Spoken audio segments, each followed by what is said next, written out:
दोस्तों, आज हम बात करेंगे यूपीएससी प्रीलिम्स के सब्जेक्ट वाइज एनालिसिस के बारे में और समझेंगे कि किस सब्जेक्ट का क्या ट्रेंड रहा है इन लास्ट 5 इयर्स। और इसमें we will be covering from 2020 to 2024। Okay, तो सबसे पहले तो की सब्जेक्ट्स क्या हैं यूपीएससी प्रीलिम्स में। तो इसमें history, polity, economy, geography, environment, science and technology और करंट अफेयर्स, ये सभी सब्जेक्ट्स यूपीएससी प्रीलिम्स के लिए बहुत इंपॉर्टेंट होते हैं। रीसेंट ईयर्स में एनवायरनमेंट और ज्योग्राफी के क्वेश्चंस काफ़ी बढ़ रहे हैं। ओके, सो रीसेंट ईयर्स में एनवायरनमेंट एंड ज्योग्राफी, इसका जो है ट्रेंड अभी कुछ समय में बढ़ रहा है ना। अब इसके अलावा क्या है कि करंट अफेयर्स का जो वेटेज है वो हर साल वेरी करता है, इसलिए ये कहना कि यूपीएससी में बहुत ज़्यादा करंट अफेयर्स आता है ये सही नहीं होगा, है ना। तो आगे बात करें अब सब्जेक्ट वाइज डिस्ट्रीब्यूशन क्या है या ओवरव्यू क्या है। तो सबसे पहले तो 5 साल का जो डेटा मैंने देखा तो इसमें हिस्ट्री के 10 से 20 क्वेश्चंस आए हैं। ओके, हिस्ट्री के 10 से 20 क्वेश्चंस आए हैं, मतलब एक जनरल ये ट्रेंड रहा है।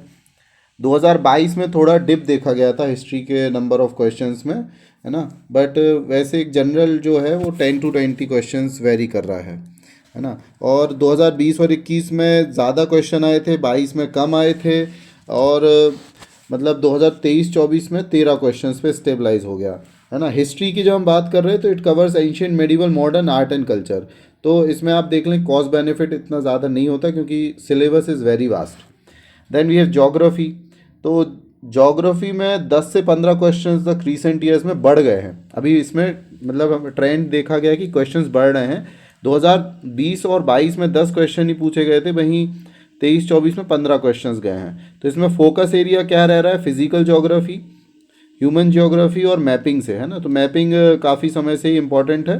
फिजिकल ज्योग्राफी जो है ये focus area. Sources I will discuss in another video. Then in polity we have 10 to 18 questions, ये रेंज है लेकिन फ्लक्चुएशंस होता रहता है। तो 2022 में एकदम ही कम हो गए थे, लेकिन 2023-24 में 15 क्वेश्चंस आ रहे हैं। तो it is a sure shot मतलब सब्जेक्ट, जिसमें constitution, governance, FR, duties, DPSP, इन टॉपिक से कंटिन्यूसली आ रहे हैं। देन इकॉनमी, तो इकॉनमी में 10 से 16 क्वेश्चंस के बीच में रहा है। क्वेश्चंस कंसिस्टेंट, मतलब इसकी इंपॉर्टेंस रही है, और क्वेश्चंस की जो नंबर है ये स्टेडी इंक्रीज हो रहा है रिसेंट ईयर्स में। इसमें बजट, इकोनॉमिक पॉलिसीज़ और इंटरनेशनल इकोनॉमिक इंस्टीट्यूशंस, इन पे मतलब ज़्यादा क्वेश्चंस देखे गए हैं इकॉनमी में।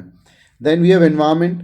तो एनवायरनमेंट में ट्रेंड है कि बढ़ रहे हैं। 10 क्वेश्चन 2020 में थे, 2023-24 में 18 क्वेश्चन आए हैं। एक्चुअली जो सिविल सर्विसेज का सीएसई का प्रीलिम्स होता है तो इसमें एनवायरनमेंट, फॉरेस्ट सर्विसेज का भी प्रीलिम्स ये सेम ही होता है। तो एनवायरनमेंट से questions, it is a high weightage topic, है ना। तो 18 क्वेश्चंस अच्छे खासे हैं। Then we have science and technology. Science and tech से 9 से 13 क्वेश्चंस आ रहे हैं। This is very important.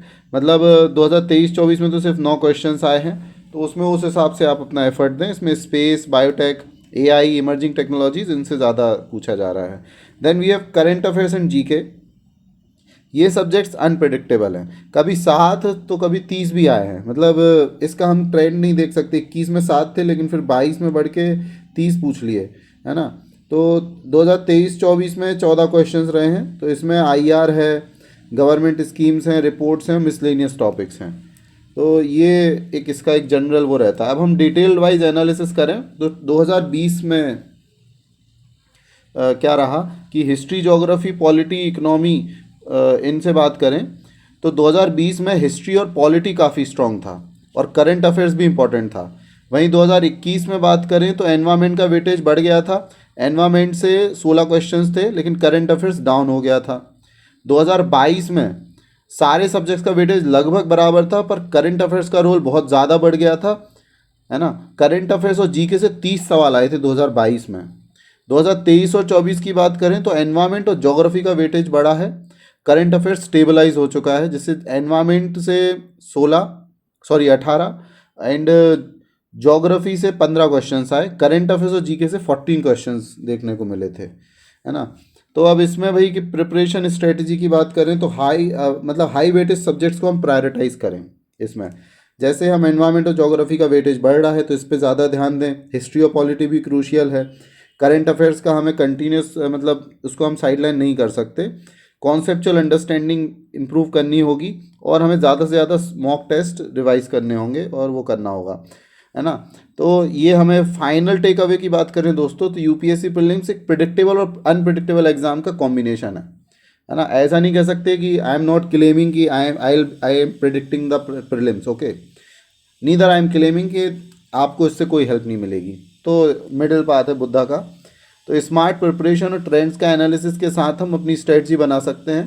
Consistency, analysis और अडेप्टिव अप्रोच से ही आपको इसमें सक्सेस मिलेगा, है ना। So best of luck. I hope ये एनालिसिस आपको हेल्प करेगा। Thank you.